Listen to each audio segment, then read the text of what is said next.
when you take out a mortgage, right? When you sign a note, execute a security agreement, right? That loan, more times than not, gets securitized, which we defined before and put into a pool, right? So this is a loan that was an FHA loan, right? It was underwritten by Bank of America, NA, right? And it was insured or guaranteed by Ginnie Mae, which is the Government National Mortgage Association, right? Which is backed by the full faith and credit of the United States. And it was put into this pool, which is REMIC, Real Estate Mortgage Investment Corp, right? Conduit. So here, the loan is in a pool of other loans, right? The yield is 1.8853 to 1.755. These are the QSIPs. This is as of June 16th. This is the actual pool that it's in. This is what it's trading at. It's trading at 103% and 15th and 1 principal amount, right?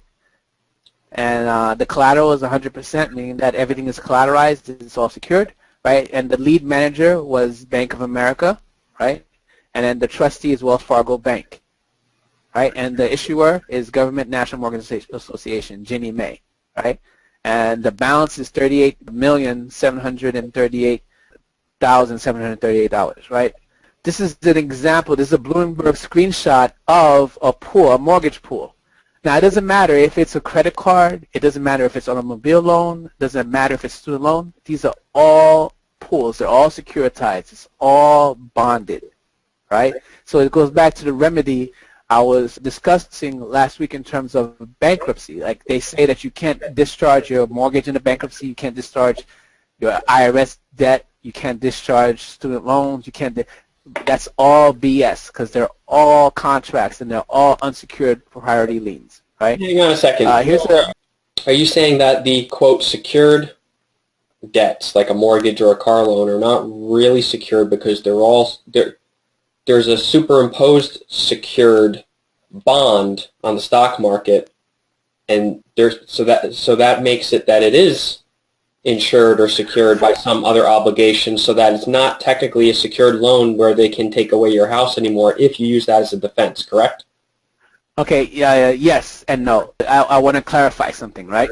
So under the right to enforce a contract, only the holder of the note, right, has the ability to enforce a contract or bring in an enforceable claim for a cognizable injury, right?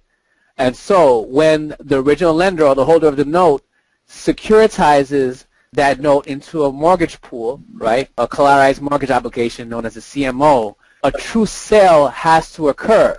If anyone understands anything about trust law, for those assets have to go into the trust and the title has to switch over. So the lender is no longer a holder in due course of that note, and two, it's compensated because it's sold into the trust. So they've been compensated, right? Now the trust is the one that can enforce that claim, right?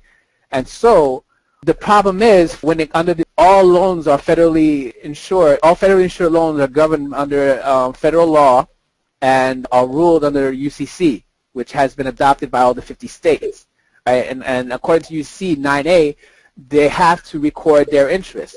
The trust never records their interest in the land records where the property is. So until they record their interest, they don't have a priority lien. So it's unsecured, right? So when you you do a bankruptcy filing or you do a quiet title and you have a servicer who is attempting to foreclose or a debt collector who is attempting to foreclose, claiming or purporting to be the holder when the loan has been securitized, and you have a QSIP number and a REMIC or a CMO showing that the loan has been transferred, they don't have any standing. They're not a real party in interest. Therefore, they're a debt collector. So they fall under federal law. They fall under the Fair Debt Collection and Practices Act, and they need to verify or validate the debt. And if they can't, the debt needs to be discharged. That's why you do not file it under secured obligations. You file the cloud on the title under unsecured priority lien and let the person or the bank making the claim prove their claim, verify and validate the debt. And a copy of the note or mortgage is not validation of the debt. It's the original note with original signatures and all allonges and attachments and endorsements with it, showing a clear chain of title leading up to the person making the claim. But if you don't challenge it If you don't open up the lawsuit, waive it. Yeah, you waive it. Yeah, if you don't put in these affirmative defenses, if you don't know court procedure, you're going to lose because you gotta raise these issues correctly with the right court procedure and the right time frames and put in the right evidence. Otherwise, you're shit out of luck. Yeah, and a great way to find out or to get information on some of the debt you have is to do a treasury hunt, right? If you go to Treasury Direct, and can you guys see this on the screen? Okay. So this is on treasurydirect.com, and this is Treasury Hunt request, right? So what you do is you put in your social security number, and any of these companies that have forged your signature, like for instance, to securitize the loan, they had to put the loan into a trust, right, which would require the borrower's approval. But under the Electronic Signatures Act or something like that, that's why they take your electronic signature and they forge your signature, or they apply your signature, and you are party to that trust. Challenge is most people don't know that, and a lot of times they say that the borrower does not have standing to challenge the assignment or challenge the securitization because they're not a party to the transaction, right? But they are.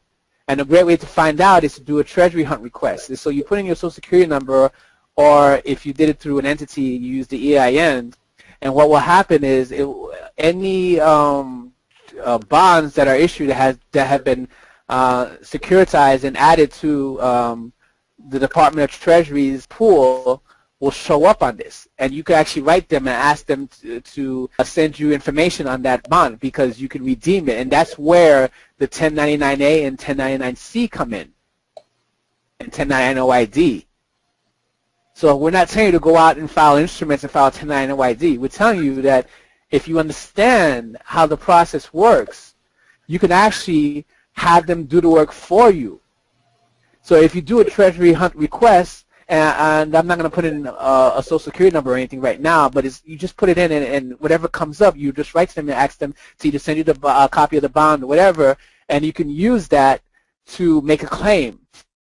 So this is not you saying it, this is the Department of Treasury saying it. And you can do an FTC affidavit for someone stealing your identity. So these are some of the ways, if you understand how the system works, if you understand money, if you understand a monetary system, you can get your remedy. And like I said, I don't want to just give you processes without giving you the mindset to understand that you can create your remedy at any point in time. These are just a few strategies that you can use, but once you understand stuff, you can create your remedy at any point in time. You'll know what to do.